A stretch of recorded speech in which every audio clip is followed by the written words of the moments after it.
How a Poor Girl Becomes a Doctor. Welcome to a story that will touch your heart, bring tears to your eyes, and fill you with hope. Today we will walk through the journey of a poor girl who faced pain, loneliness, and loss, but never gave up on her dream of becoming a doctor. Life is full of hidden secrets, some painful, some beautiful. Sometimes, the most broken hearts carry the brightest dreams. This is the story of Emily, a girl who lost everything but still found a way to rise. It was a cold winter evening in Chicago. The wind howled outside as Emily sat in her tiny, broken-down apartment. The walls were thin, the floor was cold, and the fridge was empty. She hugged her knees to her chest, shivering, not just from the cold, but from the hunger that gnawed at her stomach. Her mother, Sarah, lay on the small bed in the corner. She'd been sick for months. Emily had tried everything, begging for money, skipping meals, and even selling her old books to buy medicine. But nothing seemed to work. "Mom, I promise I'll take care of you," Emily whispered, holding her mother's weak hand. Sarah smiled softly, her eyes filled with love. "You always take care of me, sweetheart. You are my strongest girl." That night, as Emily held her mother's hand, she didn't know it would be the last time. The next morning, Emily woke up to silence. Her mother was gone. Tears streamed down her face as she shook her mother's lifeless body. "No, Mom, please don't leave me." But there was no reply, just emptiness. The funeral was small, just Emily and a few kind neighbors. As she watched, the coffin being lowered into the ground, she felt a pain so deep it threatened to swallow her whole. She wanted to scream, to beg God to bring her mother back, but all she could do was cry in silence. One of the neighbors, Mrs. Thompson, placed a gentle hand on her shoulder. "You're not alone, Emily. Your mother would want you to be strong." But how could she be strong when her whole world had fallen apart? After her mother's death, Emily was taken to a foster home. It was supposed to be a place of care, but for Emily, it was just another kind of loneliness. The other kids laughed at her torn clothes and worn-out shoes. They whispered behind her back. "She's just a poor orphan," they said. "She'll never be anything." But Emily refused to believe that. She remembered the nights her mother told her bedtime stories, always ending with the same words. "You can be anything, my love. Even a doctor." Emily held on to those words like a lifeline. She studied harder than anyone else. She stayed up late, reading borrowed books under the dim light of a street lamp. She worked part-time jobs, cleaning houses, babysitting, and delivering newspapers, just to save a little money. But life wasn't easy. One evening, after a long day at school and work, Emily returned to the foster home only to find her belongings thrown outside. "What's happening?" she asked, her voice shaking.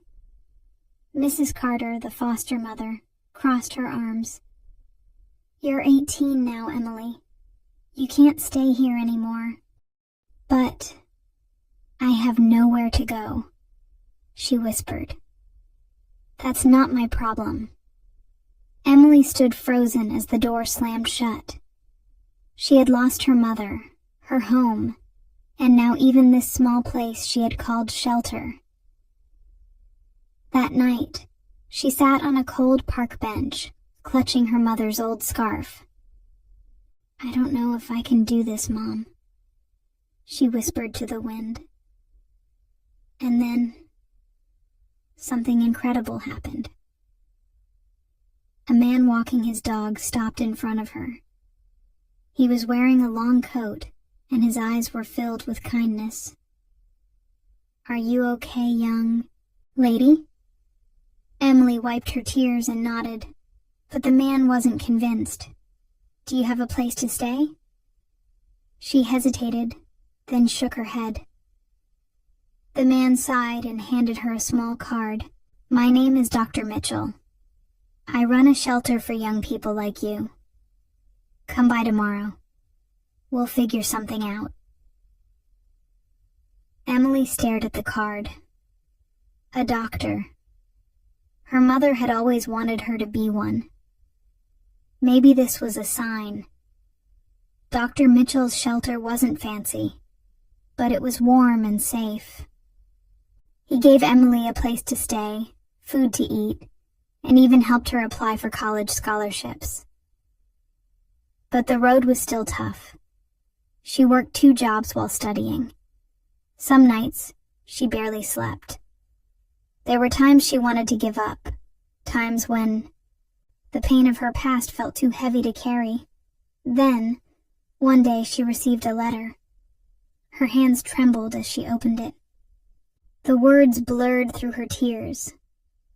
"Congratulations, you have been accepted into medical school." She had done it. She ran to Dr. Mitchell, waving the letter. "I got in." He smiled, his eyes shining. "I never doubted you, Emily." Years passed, and Emily worked harder than ever. She studied late into the night, pushed through every challenge, and never forgot why she started. Then, one day, she stood in front of a mirror, wearing a white coat.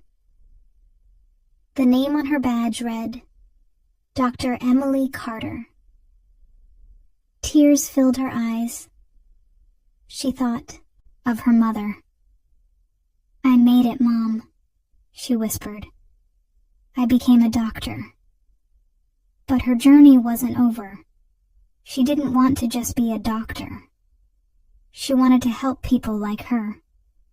So she returned to Chicago and opened a free clinic for the homeless and struggling families.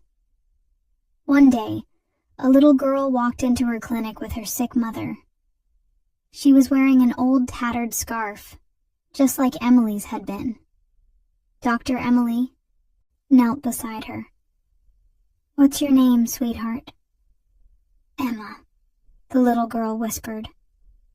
Emily smiled, her heart full. "You know, Emma, you can be anything, even a doctor." The little girl's eyes widened.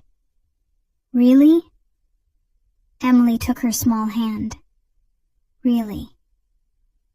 And in that moment, she knew.